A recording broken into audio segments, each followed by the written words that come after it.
Sa nakaraang video ko, binigyan ako ng isang viewer ko ng pain o lure para sa dagat. Kaya ngayong araw na to, magfi-fishing tayo. At may pupuntahan tayong isang lugar na sobrang dami na sa inyo nagsasabing kailangan kong mapuntahan. Kaya tara, samahan niyo ako sa day 4 ng pamimingwit ko. Ewan ko tol kung bakit laging sinasuggest sa akin yung lugar na to. Hindi lang yung mga viewers ko, kundi yung mga taong nakikilala ko na marunong mag-fishing. Sinasabi nila, punta ka dito kuya, maganda dito. Kaya ito ako tol, susundin ko na yung mga sinasabi nyo kasi kayo yung ma-experience sa fishing at ako yung baguhan. At medyo malayo-layo yung biyahe natin tol. Sabi ni Google Maps, 50 minutes yung biyahe. Kaya sana tol, pagdating natin doon, hindi bumagsak yung ulan, man. Kasi dito, sa lugar ko, medyo ayan, maitim yung langit. Sana doon, medyo maaraw-araw pa. Ayan tol, mabilis na stopover lang. Empty tayo kasi sobrang gutom na ako. Kasama ko ulit si Albert, kasi ito yung pagkain namin. Ang tawag namin dito tol, Mickey, sa Ilocano. Basic lang siya tol, parang mami. Ayan, may noodles, saka may sabaw. Tapos meron siyang toppings na itlog, bagnet, saka chicharon. Ewan ko lang magugustuhan ni Albert. Tignan natin kung ano reaction niya. Cheese. Hindi pa rin nagbabago talaga. Kung i-describe ko yung lasa niya tol, lasang garlic, lasang-lasa mo yung bawang niya talaga tol. Ito yung mga panahon na napapakain talaga ako ng baboy tol. Worth it kumbaga, yung pagkain ko ng baboy. Pero tara, tuloy natin yung fishing natin. Let's go. Brum brum brum brum, car sounds, iwas copyright, brum brum brum brum. Medyo nawala ako tol, namali ako ng basa sa Google Maps. Pero okay lang kasi napatigil ako dito, tingnan nyo tol. Sobrang ganda, hindi ko alam kung ano yung mga yan, siguro antena ng mga telecom. Ito tol, tingnan nyo. Para siyang farm ng mga baka, ganda. Kaya pampayapa lang, di ba? Tapos meron pa doon, hindi ko alam kung balon ba yun. Ayan o. Solid din. Appreciate ko lang siya, tol. Pero ayun, nawala ako. Hindi ko alam kung nasan na ako. Namali ako ng basa dun sa Google Maps, tol. Pero tara, subukan natin bumalik sa kalsada na patungo dun sa pupuntahan natin. Let's go! At sali ka sa vlog ko, ya. Ayan, tara, siya tayo. Manila pa ako. Ay, may ha? Ay, na yan, nagde-deliver ka ng ano? Ay, may ha? Anong ginakarga niyo, ya? Mga carbo yan niya, mga solar. Kung ano-ano. Solar. Solid din. Pa ng biyahan niyo, ya? Kami, bukas pa kami makarating doon. Sige, ingat ka. Ingat ka. Kahit men, mukhang andito na kami, tol. Kaso, hindi ko pa alam kung saan talaga yung pupuntahan ko. Kaya mabilis na 7-Eleven break muna kami ni Albert. Kuha kami ng iinumin namin. Let's go. Ayan. Solid ng mga 7-Eleven dito sa probinsya, tol. May kakaibang aesthetic talaga sila. Ayan, no. Tapos yung katabi nila, mga bundok, ganyan, no. Solid para sa Maynila, men. Ayan, no. Kuha tayo ng pampagising natin, tol, na kape kasi ako'y inaantok na. Tote. 5 minuto pa, tol, para makarating tayo dun sa pupuntahan natin. Yung pupuntahan natin, Bayside, yung nakalagay sa Google Maps. At tignan ko yung itsura niya, para siyang tabing dagat, pero meron siyang dike, kumbaga. Kaya ito yung dediretsuhin natin para makarating tayo dun sa pupuntahan natin. 5 minuto pa, let's go. Idol, napapanood kita. Salamat, men. Ayan tol, malapit na nga tayo kasi ayan, nakikita ko na yung dagat oh. Kalmado yung tubig. Tapos makita mo meron dong parang oil rig. Hindi ko alam kung oil rig yan. Nakita ba sa camera, Albert? Kita ba? Ayan siya tol, para siyang, basta, hindi ko alam kung ano yan. Barko ba? Barko ba tawag dyan? O pwede bang dito na lang? Ayan no, dito na lang. Diba? Sim, dito na. Hindi na ako pupunta dun sa sinasabi ng sinasabi nung mapa. Dito na ako, papark na ako dito. No? Ayan siya tol oh. Ayan men, yung makikita nyo. Bang! Hindi ko alam kung ano yan. Siguro oil rig. Tapos meron doon barko kanina natakpan ng kahoy na yan. Pero ayan, dyan tayo, set up tayo dyan tol. Mas maganda yung random kaysa dun sa sinasabi ng Google Maps, sigurado. Kasi sigurado ako dun sa sinasabi ng Google Maps, maraming tao doon. Sigurado ako tol. Kaya dito tayo, set up tayo dito. Let's go. Ayan tol, pumarking ako dyan. Tapos dito kami sa set up. Ayan. Kasi kung makita nyo may mga tao naman, si tatay, dalawa sila ng anak niya. Mababa lang yung tubig. Pwede tayo mamingwit dyan, sigurado ako, men. Ayan, no? Solid din. And ano kaya yan, tol? Comment nyo sa comment section kung ano sa tingin nyo yan. Para siyang oil rig, siguro cargo. Pero hindi ko alam kung anong equipment yan, tol. Tara yan, dyan tayo mamimingwit, tol. Kalmado ng tubig, sigurado ako maraming isda dyan. Solid din. Good spot, tol. Ayun. Doon yung sinasabi ng mapa na pupuntahan ko pa, diretso pa dyan. Kasi may mga food court dyan, tol. Pero ayoko doon kasi sigurado maraming tao dyan. Dito tayo sa kalmado lang. Yan talaga ang bango. Amoy isda. Ayan, tol. Ayan si Albert. Nakaset up kami dyan. Dalawang upuan lang. Kami lang. Solid. Kahit wala akong mahuli ngayon, masaya ako kasi alam ko may spot na ako na babalik-balikan ko na magandang tambayan namin dalawa. Ayan, tol, dito na tayo. Ang ganda ng setup natin dito, tol. Ayan yung araw, palubog na siya. Tapos, kalmado lang yung hangin, hindi sobrang lakas. Woo! Ganda, saya! Ayan, setup natin yung niregalo sa atin na fishing lure, tol. Ayan siya. Setup natin. Excited. Kailangan ko tanggalin yung lumang lure na nilagay ko. Kung makikita nyo, tol, sinadya ko, ito talaga suot ko din, oh. Bass Pro Shop na damit. Ito yung mga pang fishing na mga damit, tol. What's up, man? May nakakakilala pa pala sa akin dito. Layo-layo ko na sa sibilisasyon, ah. Titignan daw nila yung kasama mo. Travel! May papapicture daw sila. Bushy Works. Alright, ayun, oh. Shoutout kayo, gusto nyo. Shout out. Men, ingat ka, tal, ingat ka. Ingat. Ingat, men, ingat. Medyo mahirap. Wait lang. Ito naman kasi luwangan yung ano eh. Ayan oh. Ako muna kapatid. Alam nyo ba ang ano, tol? Pag lagi sinasabi sa akin ng mga kakilala ko na dito daw ako pumunta. Punta ka doon, punta ka dyan. May onting doubt pa ako kasi ano ba meron doon? Eh, hindi ba pare-parehas naman ang ano? Mga karagatan? At dito napatunayan ko na hindi, tol. Dito sobrang kalmado ng tubig, hindi mahangin. Ganda. Kaya tama nga sila, tol. Sometimes you have to listen to people. Solid. Hindi ko alam, tol, kung kailangan ko pang lagyan ng pabigat yung lure na gamit ko. Kasi ito mabigat naman na siya. Hindi ko alam kung lalagyan ko pa neto. So didesisyonan ko na lang na hindi ko nalalagyan neto, tol. Kasi parang mabigat naman na yata to, tol. Ano. Testing natin, lagyan natin. Ito, sabi nung nagbigay sa akin na fan, tol, sumasayaw daw to pag hinihila mo dun sa dagat, nabi niya. Isa pa, safety natin. Umang. Ano? Yung umang, tol, kahoy yung ano niya, bahay niya. Hello, boss! Solid! Solid din ng mga buhangin dito. Damn! Jackpot yung spot na to, tol. Jackpot. Alright. Aray. Tingin ko, ready na ako para mamingwit. Ayan siya, tol. Testingin natin. Tabakan natin yung rod natin. Sabi pa nila, yung rod na nabili ko sa Japan Surplus, pang malalaking isda daw to. Dapat sana yung mas maliit na fishing rod muna binili ko. Wala, hindi ko alam eh. Kung ano yung pinakamaganda lang na nakita ko, yun na yung kinuha ko eh. Ayan, tama nga sila, sobrang haba nga talaga na ito. Alanjo. Pero whatever. Gamitin natin kung ano meron tayo ngayon. Ayan, shuttle. Ayan, men, na-set up na yung fishing rod natin. Meron na akong lure. Let's go fishing! Let's go! Huwag lang madulas, kapatid. Gagi. Ang ganda. Parang ang sarap mag-swimming dito. Ayun, may mga seaweed, may mga coral reefs. Solid. Ito, men, tignan nyo. Dinala ko na yung cellphone ko, pinusta ko na, baka mahulog. Pero para may pakita ko lang sa yung itsura ng tubig, oh. Ayan, oh. Solid din, oh. Di makita. Wait lang. Yan. Sumasayaw, no? Solid. Ayan, o. Tamang laro lang. Solid. Alright. Try natin ibato yung fishing rod natin, tal. Uy, malalim na dito, ah. Doon tayo. Sana hindi maipit yung lure natin, tol. Layo! Nakita mo? Ha! Layo! Baliw! Ayun, o. Ayun lang, sumabit agad. Ayun, o. Sabi dun sa napanood ko, pag sumabit daw na ganyan, hihila-hilahin mo lang siya dito. Ayun, tanggal na siya.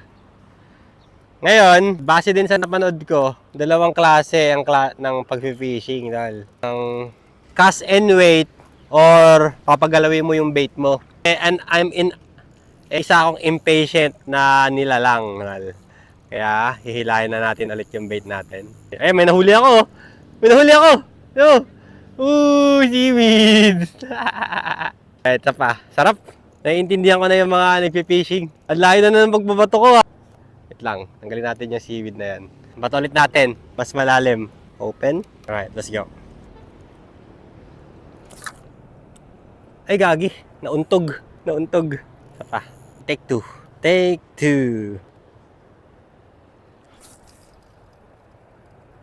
Pugso! Layo! Ayun na, nasabit na nga. Nasabit na. Retrieve natin yung ano ko. Nasabit dun, oh. Nako ka. Kanin natin. Dapat pala mas may higad, oh. Ariko. Walang mababasa ata ako dito, ah. Higad ba yan? Kulay itim? Or ahas na yan? Ano, nakita mo? Sabit. Tignan nyo total. Nakita ko. Di ko alam kung ano yan. Octopus ba yan or sea urchin? Ayan siya, oh.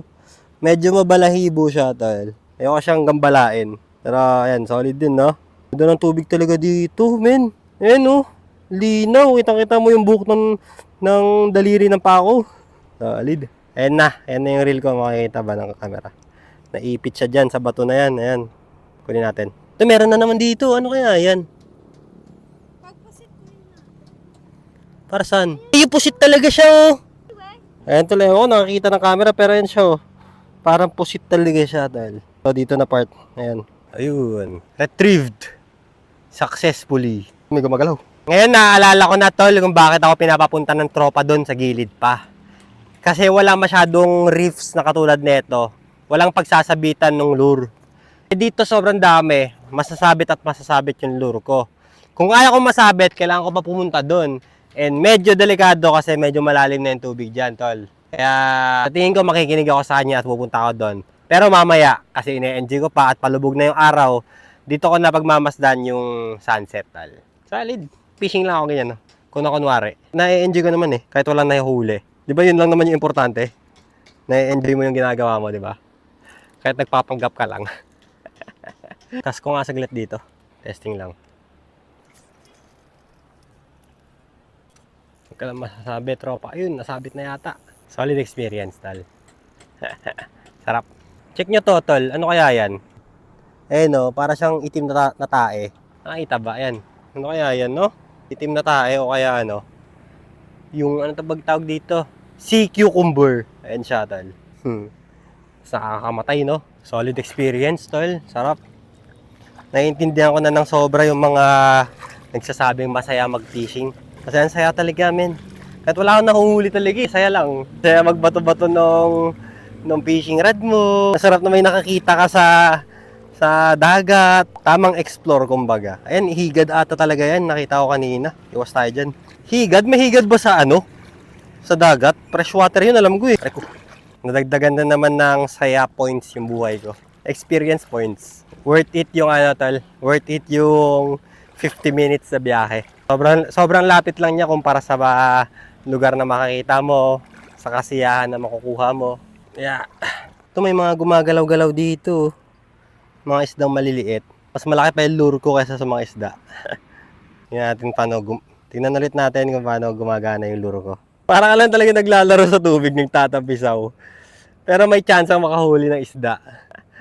Tish. Ang saya lang. To be honest, pwede din kahit dito na lang ako. Bato-bato na lang ng reel ko. Ayan, oh. Kahit wala makuha, di ba? Ganyan lang. Naglalaro lang sa tubig. Uy, layo na. Ba't tayo na bumalik? Ayun. Dati may nakuha akong crab. May nakuha din ako. Oh, may nakuha ako, boss! May nakatch ako! Ano yan? Tignan mo. Gagi. Kaya ko na magbato ng lure na confidently. Ayan, oh. Testing pa. Oh, layo! Sarap mag-fishing. Kahit wala nakukuha ang fish. Sumabit. Yun lang, sumabit. Yun lang. Life hack.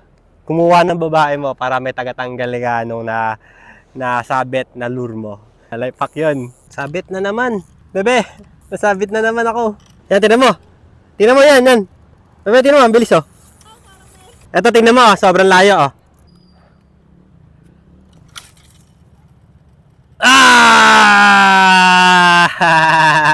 Alam niyo ba, tol, na pares na kami nito ni Albert? Kami yung mga batang hindi pinansin nung bata pa. Yung tipong sasabihin mo sa nanay mo, Mama, tingnan mo. Tapos sasabihan ka ng, tumahimik ka lang. Upo ka lang dyan. Ganun. Kaya minsan, ang sarap magpapansin sa taong trip na trip ka. Yan, oh. Yan. Doon ka magpapapansin sa kanya kasi alam mong bibigyan kanya ng pansin. Tulad dito, ah. Bert! Tinan mo ta. Tinan mo.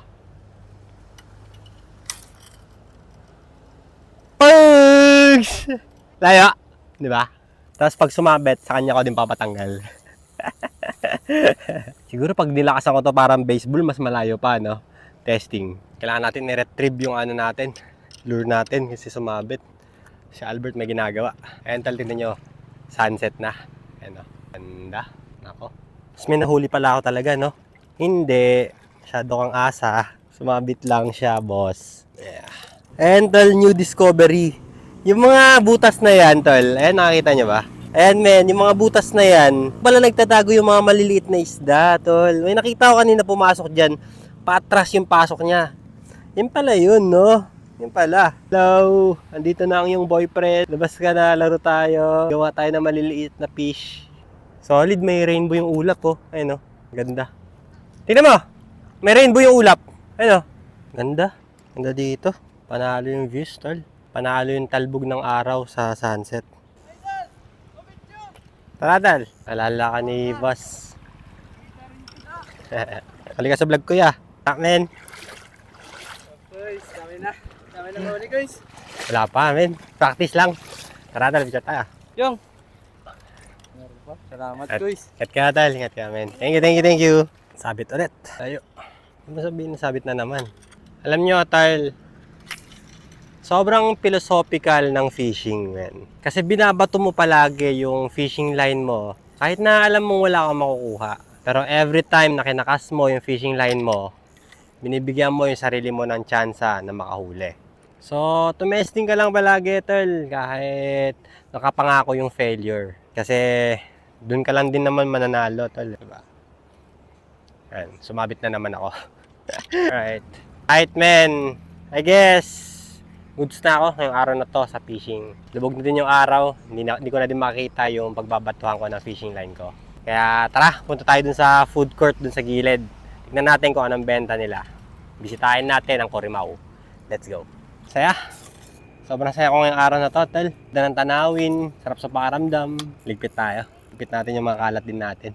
Solid ng lure na to, tol. Papasalamat ulit ako sa nagbigay nito, men. Salamat sa'yo. Sobrang na-enjoy ko tong araw na to. Dahil sa lure na to. Alright. Ready to go. Tara, Bert! Tignan nyo, tol. Dito ako pinapapunta ng maps kanina. Ayan. Ganda. Mas kalmado yung tubig. Next time, dyan tayo pupunta, men. Tapos kung makita nyo, may mga lighthouse, parang lighthouses. Dyan yung maraming tao. Yung may mga food courts. Ganda, oh. Parang painting. Landscape. Ayan. Kasi, tol, dito tayo sa setup. Tignan nyo, men, oh. Dito ako pinapapunta ni Google Maps. Ayan. May parang harbor. Dock. Parang ganon. So, makita nyo, wala talagang reefs. Ayan, oh, malinis na malinis, tol. Next time, susubukan naman natin dyan, tol. Ang ganda. Ayan, oh. Parang sine. Diba? Tapos doon ngayon maghahalikan ng taong minamahal mo, tol. Nako, ganda. Oof. Sarap mamuhay, kapatid. Sarap mamuhay kung alam mo makontento, tol. Tara, testingin natin dyan, men. Testingin natin kung tama bang mahal na mahal natin yung isa't isa. Hindi siya malalim talaga na sobra. Ayan, oh. Pwede yung tumayo dyan. Ganda. Ayan, oh. Paulit-ulit ako, alam ko. Pero worth it na paulit-ulit na ipakita yung imahe ng lugar na to, tol. Sobrang ganda. Ayan, oh. Ganda. Tara. Punta tayo dun sa kainan. Testing tayo kung may FT tayo, men. Let's go. Tingin nyo, tol. Nahuli kaya nila yan? Inuli namin lahat yan, sir. Oo. Totoo lang. Pati yung manok. Solid, tol. Ayan na. Walang hanggan yung mga ihawan dito, tol. Hanggang dun, oh. Dulo. Grabe. Dami. Hirap mamili. Tapos meron pa dito sa kabila. Ayan, oh. Hanggang dun sa dulo yan. Ano, te? Isang scallop saka isang talaba. Dining take out po. Pwede ba umupo doon? Ayan, dine-in, te. Spicy or not spicy? Not spicy sa akin, te. Not spicy. Ikaw. Parehas na not spicy, tol. Ayan, may solid din. 99 pesos din, no? Yes. Solid. Solid. Trante natin. Tol, andito na yung pagkain natin. Ayan siya. Ito yung scallops. Ayan, yan yung scallops natin, tol. Tapos, ito yung talaba. Palanjo. Ang sarap na itsura, kapatid. Ayan, testingin natin yung scallops. Medyo mainit-init pa, men. Cheesy scallops. Alright, men. Testingin natin yung scallops. Cheese. Sarap. Fresco. Kasi ito naman yung order ni Albert Talaba. Sasingin natin. Cheese. Panalo din. Kaso dito ako sa scallops, mas sarap. Ayan tol yung tsura ng scallops. Nagbabaga pa. Sarap. Sobrang fresco ng lasa niya tol. Worth it yung 99 pesos tol. 1, 2, 3, 4, 5. 5 na piraso para sa 99 pesos. Na scallops, sarap, worth it tol. Kain tayo tol. Wow, mali ako kanina tol. May dalawang babae kanina na lumapit. Sabi nila gusto nila magpa-picture. Oo, agad ako, men. Tara, picture tayo. Pero nung, makikipicture na ako, hindi pala ako yung kakapicture nila. Si Albert pala. Wow, mali yan doon, putik. Ang kapal pa ng mukha ko tuloy, putik yan. Angela, papakita ko. Angela. Wow, mali po ganyan. Chop. Cheat day. Dito ko natatapusin yung vlog ko na to. Peace out. Sana nag-enjoy kayo at sana may natutunan kayo sa akin. Peace.